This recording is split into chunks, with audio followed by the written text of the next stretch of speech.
पाललहड़ा अंचल बेधड़क भावे बेआईन माटी इटा भाटी प्रशासन नीरव।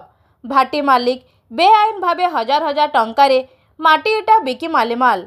पाललहड़ा तहसिल अंतर्गत विभिन्न स्थान रे बेधड़क भावे गढ़ी उठी मालमाल बेनियम रे माटी इटा भाटी। सरकार माटी इटा को बंद करिथिबा बेले विभिन्न स्थान रे बेपार उद्देश्य रे हजार हजार इटा प्रस्तुत करी प्रति हजार इटा को 7,000 रु 8,000 टंकारे बिक्री करी मालेमाल हेउथुबा बेले प्रशासन सबु देखी अल्प केते टंका फाइन करी चुप।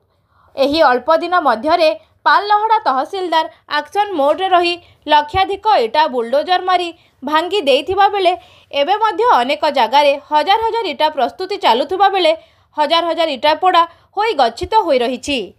अनेक जगार छोट भाटी को फाइन करबा सह बुलडोजर मारी भांगुथिबा बेले बड़ बड़ माटी इटा माफिया अल्प केते टंका फाइन देई खसी जाउथुबा देखिबाकू मिलिछि। एमिति आम नजर रे पड़िछि कुंजाम राजस्व निरीक्षक कार्यालय अंतर्गत मुंडुरी बेड़ा पंचायत सियारी मालिया बरसाही रे गढ़ी उठिथिबा विराट माटी इटा भाटी उपरे। साधारण लोकंक कहिबा अनुजाई राजस्व निरीक्षक एही इटा भाटी बाबदरे सबु जानिछंती। ए नै फोन जोगे राजस्व निरीक्षकंकु जोगाजोग करिथिलु।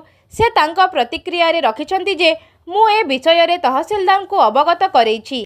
एठी साधारण रे तहसीलदार का कार्यानुष्ठान नहीं प्रश्नवाची सृष्टि करिछि। ए नै तहसीलदार सह फोन जोगे जोगाजोग करिथिले मध्य जोगाजोग होई पारि नथिला।